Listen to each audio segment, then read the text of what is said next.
Just kidding. Let's drink some wine at a vineyard in Portugal.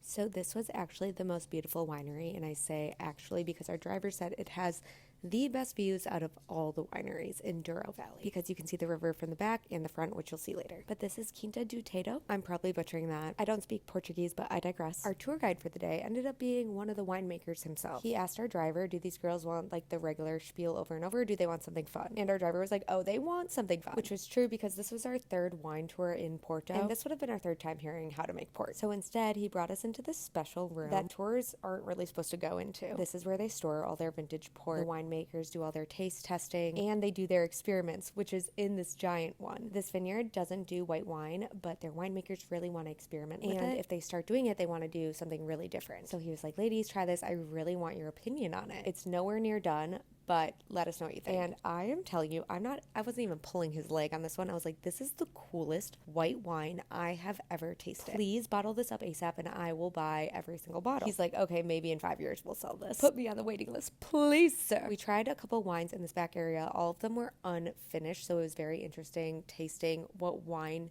tastes like while it's still aging, fermenting, and being created. At this point, I was asking so many questions. I was like, have you seen Drops of God? Is that true? Please teach me everything. I'm so interested. But while we were tasting one of the ports, we asked him about the tradition in Porto about buying a bottle of wine when a child's born and then they open it when they get married. And I was like, oh, I really want to taste 96. And McKenna's like, I really want to taste 97. That would be one of the coolest experiences. And he's like, wait, I can easily do that for you ladies. Even though it didn't look so easily, he had to climb these barrels and then get the wine stealer out, which is that little suction thing. But the most amazing part about this all, which we thought was actually crazy, we took a sip of McKenna's and immediately I turned to her and I'm like, I'm getting maple syrup in this. And she was like, oh my gosh, I was just gonna say maple syrup too. And he was like, yeah, a little mapley. And she's from Canada. And then we tasted mine, which he warned us even before when we were in that other cellar that 96 was gonna be funky. I like it.